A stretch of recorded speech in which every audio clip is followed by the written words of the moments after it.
Hello everybody, and welcome back to the channel. My name is Blair, or the Illuminati, and today we're going to be talking about the worst charity in America. And no, I'm not exaggerating here. They have literally been named the worst charity in America, since forever and on almost every single list you can find. Kids Wish Network is the name, and before I get into today's video, I'm going to shout this from the rooftop so no one misunderstands me. This is not Make-A-Wish. I know from the title of this video and their name alone, I'm bound to get a few people in the comments shouting at me that they love Make-A-Wish and how great it is and they've never done them dirty and how dare I tear them apart. They are not the same people.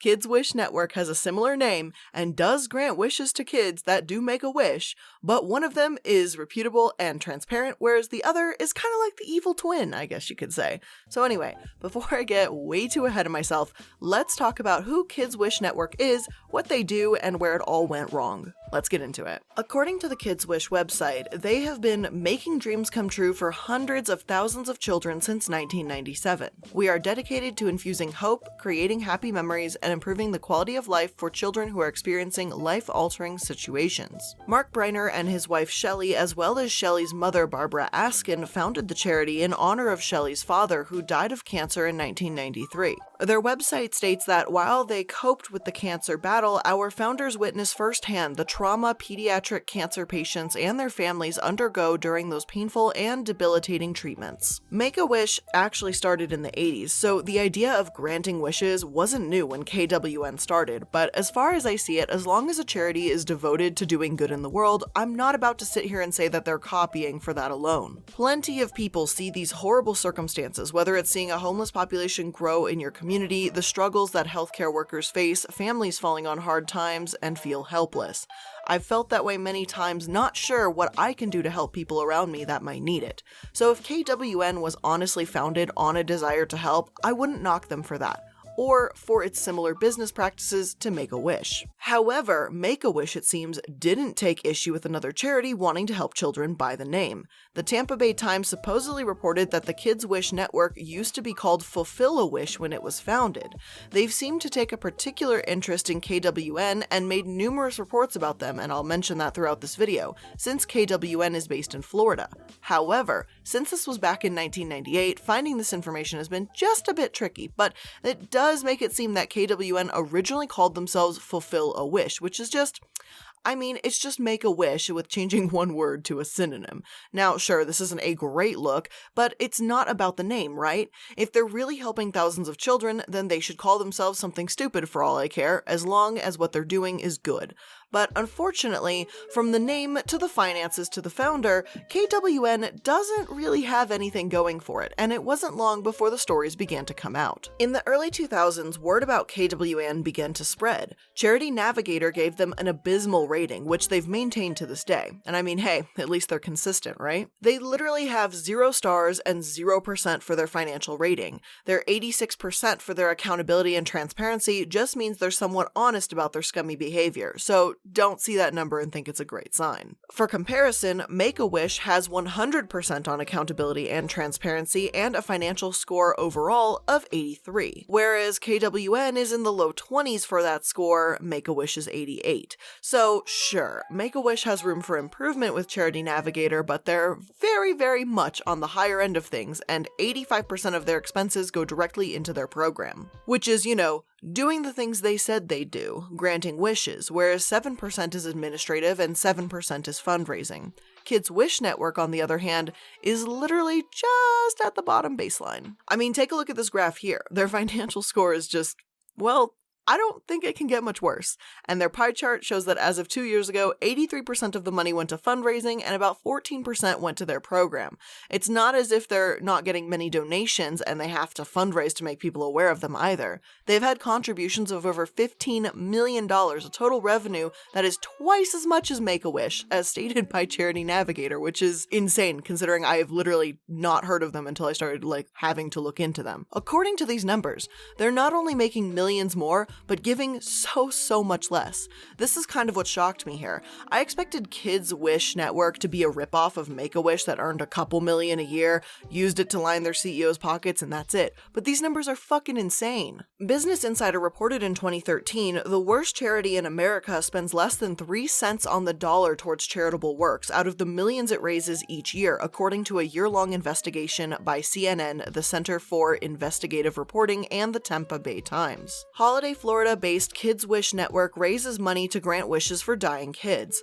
The charity spends the majority of its donations, however, on for-profit corporate solicitors who are paid to generate more donations. In the past decade, it has paid $110 million to solicitors, more than any other charity according to the report. An additional $4.8 million reportedly went to the charity's founder and his own consulting firms. Working for Kids Wish Network, crisis management specialist Melissa Schwartz offered a statement to CNN. Schwartz says Kids Wish hires solicitors so its staff can focus on working with children, not on raising donations. According to its 2011 IRS filing, the charity has 51 employees. Schwartz also said donors who give directly to the charity instead of in responses to solicitations ensure that 100% of their pledge will be spent to granting wishes. She declined to answer other questions about fundraising, telling CNN the charity is focused on the future. So this is kind of fucking gross. That's really all I have to say on that.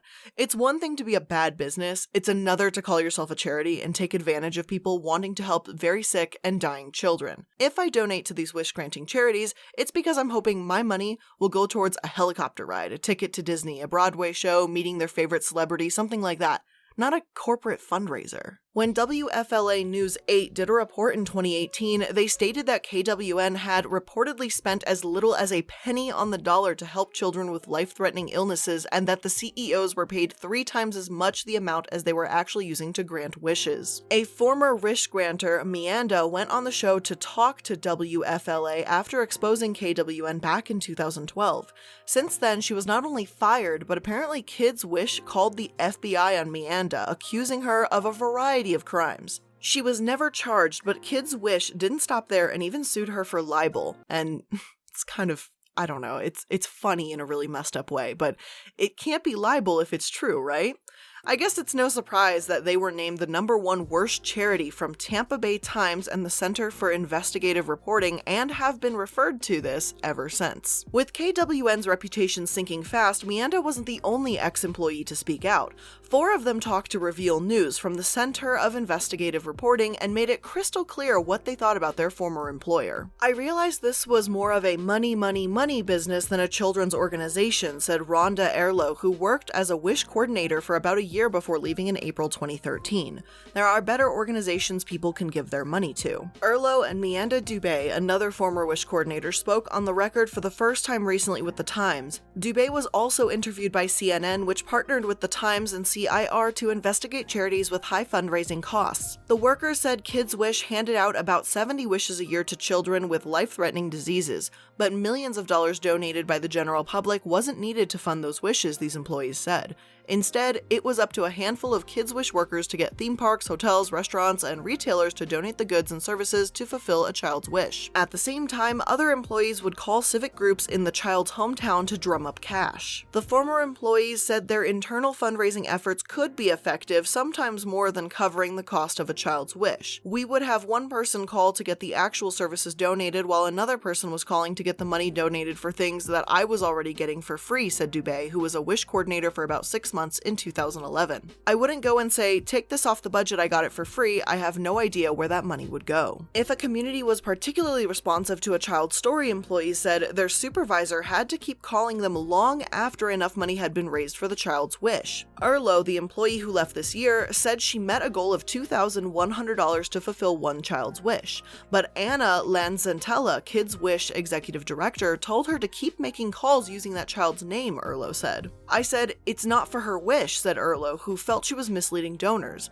"I realized she just wanted to get more money." Just for some comparison's sake here, Make-A-Wish, with half the revenue, granted 185 wishes in 1 year to Utah alone. That's the first number I found when looking for their numbers, and it's only in 1 state. Back in 2011, since I'm trying to give KWN similar years to work with here, Make-A-Wish granted 15,400 wishes in a year, despite the high cost, because that is their job as Make-A-Wish. That's what they do, that's who they are, and that's part of their mission statement. Not only that, but these wish programs may be doing more good than we could ever imagine. A study in the Journal of Pediatric Research explained how these positive experiences seem to have an impact on a kid's recoveries. They said the following: Wish recipients were 1.9 times more likely to have fewer ED visits and 2.5 times more likely to have fewer unplanned hospitalizations 2 years after they received their wish compared to children who were not selected for the program, researchers found. Based on their findings, the researchers wrote, participation in the Make-A-Wish program may provide children quality of life relief while reducing hospital visits and healthcare expenditures. These wish programs do, truly, give kids hope.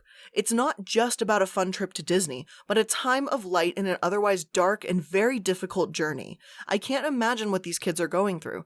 If I were diagnosed with a terminal illness, I know I'd be an absolute wreck, especially if I was a child. How do you handle that as a child? How do you handle that as the parent? I can't say for sure how I would handle things in either situation, and I don't really even want to imagine it. So, to think of children having to endure this experience, it's horrible. As far as I'm concerned, KWN isn't just terrible in terms of finances, but they're actually failing the children that need them. They made a charity that was meant to give these children a reason to grow and a chance to feel on top of the world, even if only for a couple hours. And for a few kids, they've done that. But rather than help, rather than do what a charity is supposed to do, they've used these children and their needs and their struggles to line their pockets.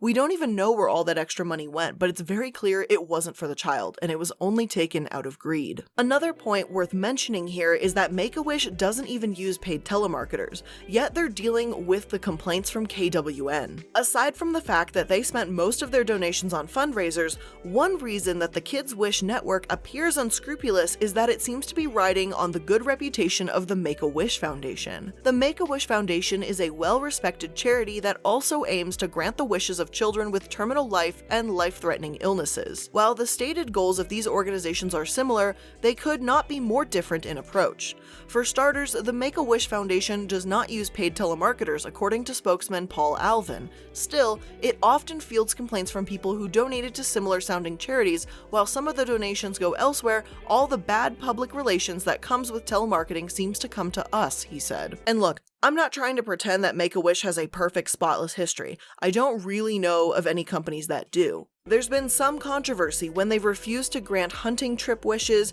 They say it's because of safety concerns. Some say they're trying to be politically correct. Regardless of which is truly the case, I think they're overall a pretty great charity. They put their money where their mouth is, they help thousands of kids every single year, and they're obviously about doing the most good.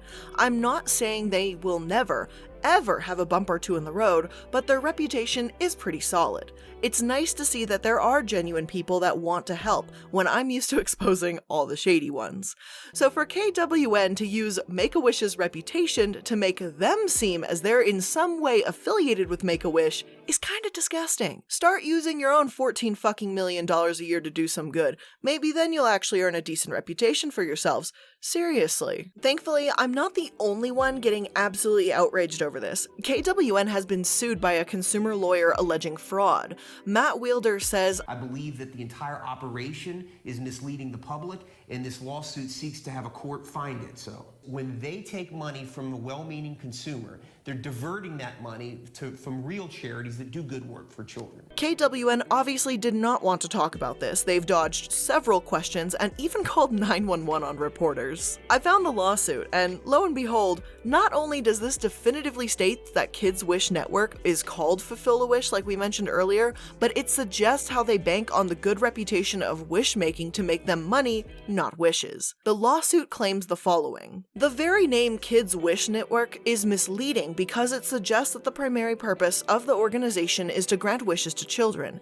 In fact, as the financial records attached to this complaint will reveal, the primary purpose of the Kids Wish Network marketing campaigns is to separate charitable donations from unsuspecting members of the general public and funnel that money that is intended to fulfill charitable purposes into the hands of for-profit entities. And before anyone goes on and says how, oh well, this is filed by any money-hungry lawyer that sees an opportunity to make a few bucks suing a crappy charity, That's not the case at all. Matt Wilder filed this under small claims court. Even for all of this work gathering for this evidence and building the case, he can't gain more than $5,000 from this. Matt Wilder is only filing this lawsuit to stop KWN from stealing from others. So I've got to give some serious credit to Matt for filing this in the first place, and although it was almost 2 years ago, nothing's been decided yet. Hopefully the judge will be as frustrated by all of this as I've been and see them fit to shut them down. And that's not just wishful thinking on my part. Now, before I end today's video, there's one last piece of this I want to go over. What I think is the most important part, actually, and that's the personal stories. With an MLM, even if it sucks that you get some clumpy lashes from Unique, it's not that big of a deal overall. It's the people that dump their life savings into products and think that they can sell or have serious health complications from Herbalife or whatever, and those are the ones that need to have their stories told. Hunbots should be better educating themselves if they don't want to end up in that situation. And although it sucks they've been lied to and deceived, it's not as bad as what we're about to talk about. KWN, on the other hand, is a charity for terminally ill children. I cannot think of a group more in need or a person more scummy that would want to take advantage of that, but they have. And I want to tell the stories of some of those who have had issues with this so-called charity. Susan on greatnonprofits.org writes the following: "If I could give 0 stars, I would. This company preys on the elderly. My mom is 89 years old with Alzheimer's, and in spite of the fact I have written and called them to ask them to stop communicating with her, they continue to contact her in writing and by telephone, making her feel bad over not paying a $10 pledge. She is not legally competent to contract, and I have power of attorney over all of her financial affairs. They have been told this and provided a copy of the power of attorney. The last person from Kids Wish Network that called her today was ugly to her and hung up on her." Another reviewer said, "I was called several years ago and asked for a donation. I mistakenly thought it was the Make-A-Wish Foundation and gave $15. When I got my receipt in the mail, I realized my mistake. Now they call me at least twice a year. I have asked them to put me on their do not call list with no results. They continue to call and tell me that I have been donating for years, which is false. I only donated once. I have threatened them with legal action and they continue to call. I finally found out how to block their number through my phone service. What a nuisance." Several times on the site, people noted how the positive reviews often come in rapid succession, so they look fake. Obviously, I can't verify this, but some of the 5-star reviews do kind of sound like a sales pitch. Another says, "This charity has a terrible record of enriching itself and related fundraisers at the expense of donors and kids whose dreams could be made true with sincere leadership and effective management. Convincing a handful of beneficiaries and volunteers to write letters of support does not make an organization worthwhile. If you care about kids, give to one of the many organizations that will use a vast majority of your money for the kids' benefit instead of to line their own pockets." And this is just such a disappointment to see. One man said the pressure to donate from KWN was downright scary because they demanded an immediate over-the-phone donation. Even worse, the most despicable story I've watched details on is how one girl, Isabella, was having seizures at least one a week and her diabetes was getting difficult to handle. Her mom, Jenna, was thrilled when KWN told her that her daughter qualified for a wish, and she asked for a weekend in Washington, D.C. So KWN put her picture up, asked for donations, and kept it there for months. Then, months later, they took down the photo of Isabella and stopped contacting Jenna, leaving her to wonder if Isabella's wish would ever be granted. Channel 9 said that once they reach out, KWN said the wish will be granted, but gave no explanation as to why the photo was removed or any details as to when. I really hope Isabella does get to see DC, but this is just another shady thing they've done amidst a pattern of shady behavior. To add a little light at the end of this really depressing and shitty charity, I just want to touch on some of the amazing things Make-A-Wish has actually done. A sort of what KWN could have been if only they cared enough. One story from 2008 I found pretty funny and sweet when Make-A-Wish joked that they've gone bankrupt granting one boy's wishes and needs donations to keep their promise to him. The newscasters play along calling him selfish, saying, "Wow, Make-A-Wish must be really in a bind. Make-A-Wish said they got a legal team, but he wishes away their legal team." It's seriously heartwarming. Plus, I never thought I'd see Darth Vader fight Jack Sparrow. Pretty awesome wish. The viral videos like this one of a girl meeting Gordon Ramsay shows how much it means to these kids, these celebrities, and this foundation to do the work that they do. It's one of those feel-good moments, and all the wishes they've granted, all the donations they receive, you can see what an impact it has and the smiles it puts on these kids' faces. And maybe I'm getting a little sappy here, and I mean, what can you say, but Make-A-Wish videos are getting me a little bit emotional, but it's kinda nice to see. To sum it all up, I'm pretty disappointed and angry that the Kids Wish Network can even call themselves a charity. Their donations are pitiful, and I really hope that the celebrities affiliated with them simply don't know how horrible they are, and we'll find out sooner than later. KWN isn't even on the same planet as Make-A-Wish, so please don't get them confused beyond this point. No one deserves to be confused with Kids Wish Network. They mislead the public about where their money goes, they don't give answers to the BBB, and they even have post-confidentiality restrictions against former employees. They're hiding plenty, I'm sure, and I'm holding out for hope that this lawsuit begins to scratch the surface more than I can in this video and uncover just how despicable they truly are. So go ahead and donate to wish-granting charities. It's a fantastic cause, and it puts a smile on a kid's face, and it helps them get through their treatments and gives hope to a family that needs it. But know exactly which one you're donating to, because as far as I'm concerned, this one is not a charity at all, unless you consider giving money straight to the CEOs, the Briners, a charity. So with that being said, that's where I'm going to end today's video. Let me know your thoughts in the comment section down below. If you liked today's video, give it a thumbs up and subscribe if you're new to the channel. If you guys want to see more content from me, you can open up my description box down below. You're gonna see a whole bunch of links for all of my social media, channel for my puppy Casper, collaboration with Sad Milk, and my Discord server, and so much more. So thank you guys for watching today's video. I love you guys so much, and I'll see you in the next one. Bye guys!